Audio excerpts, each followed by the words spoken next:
Our last reconstruction tonight is the murder of 18-year-old Kate Rackliff.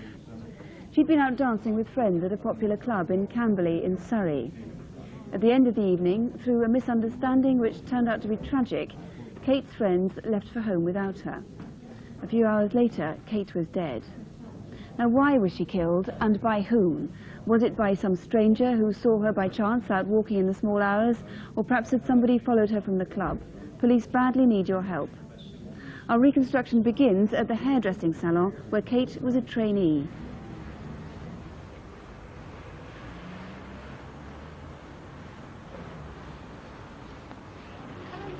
Would you like to take a seat? All the regulars are in. Kate had worked at Bumble's too for nearly 2 years. No, I go on Saturday actually. Should be quite fun. I'm going to Butlins. Alison Glover, who runs the salon, remembers Kate with great affection. Kate came to the salon 2 years ago, straight out of school. She was always very friendly and willing to help and do anything that she could possibly do. She had a great enthusiasm for the job. She was happy-go-lucky, everyday teenager. Kate lived 2 miles away in Hawley with her parents and older sister Joanne. Kate was my only sister. She loved going out, she loved dancing, she had a lot of friends, she loved her job. She was just a normal 18-year-old, happy-go-lucky girl.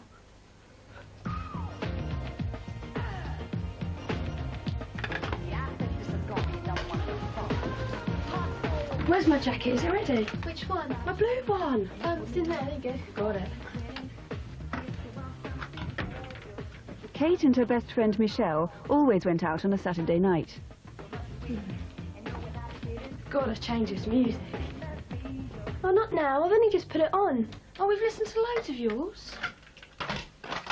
Anyway, this is better.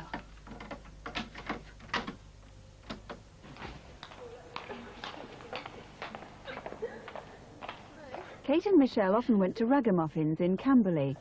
It's a popular nightclub in an indoor shopping precinct. This Saturday they arrived there shortly before 9 o'clock. They'd arranged to meet some other friends there. Thanks, Scott. I want to go and dance, though. Come on, Michelle, come and dance. Ooh. Come on. There's hardly anyone down there. Don't worry about it. Come on, come dance. Several people at the club noticed a man in his mid-20s standing alone at one end of the dance floor. He was dressed entirely in black, and he stood staring silently at the dancers throughout the night. Who was he? During the evening, Kate met a former boyfriend, Metin. They'd ended their relationship some 6 months ago, but Kate was still very fond of him. Oh, mine. It's just on the top there, somewhere. Is he still with Dawn? Yeah, boys night out, isn't it? So... Can I have a word with you? Yeah. As closing time approached, the lone man was still standing in the same place. There were 516 people at Ragamuffins that night. Police have spoken to all except 33 of them. If one of those is you, we need to hear from you. No one saw Kate leave the club. She probably went when the music finished around 2 o'clock. Assuming she'd left with Metin, her friends didn't worry about her. In fact, he'd left before her. Police believe she went outside searching for him.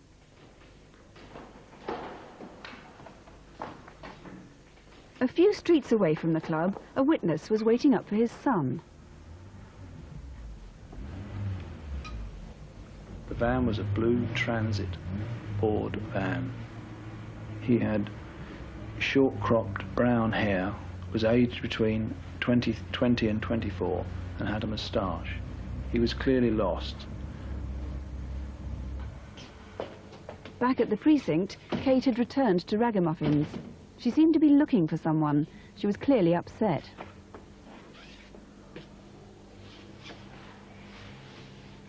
Someone's sitting in front of the nightclub door. Kevin, could you get a move for us, please?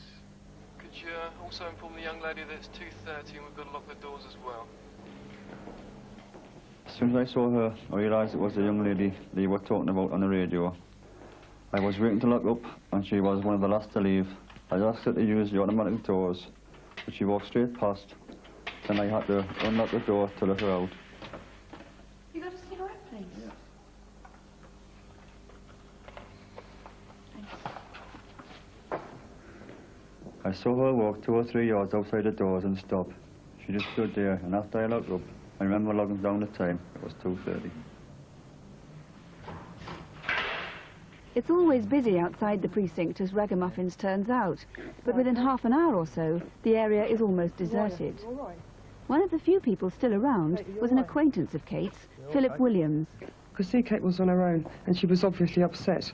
I kept asking her how she was. She didn't reply. I got the impression she was looking for a friend missing.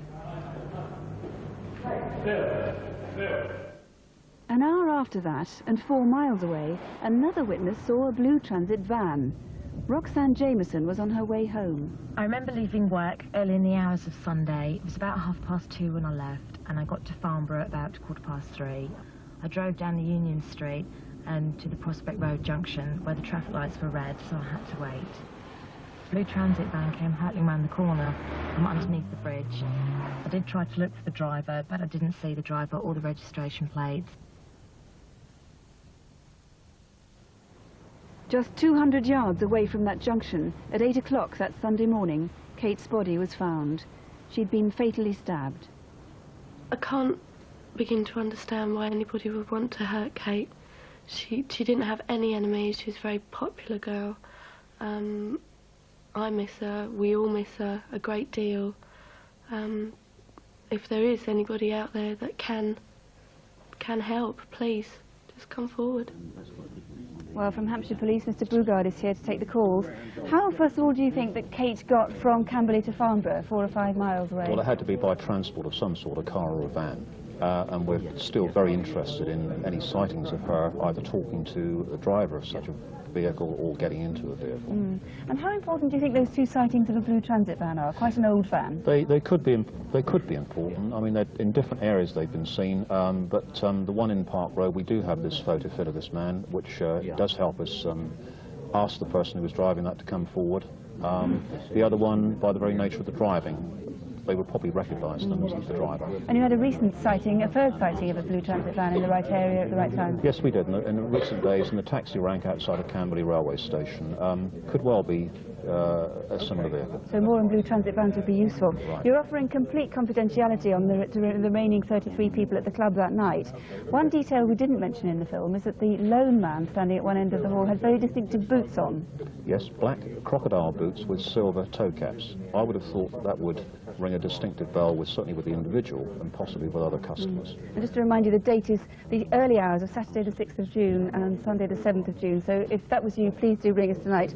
Finally, the jacket that Kate wore that night has disappeared. This is one very similar. This is a similar jacket. The only thing to recognise is that the bottom button on the left-hand side was missing off her jacket. If you noticed anyone you know behaving strangely after the 6th of June, if you have any information at all that can help Dennis Bogard and his colleagues, 081 811 8181 is the number here in the studio, or you can phone the incident room in Aldershot, and that's 0252 24545. That's 0252, the code for Aldershot, 24545.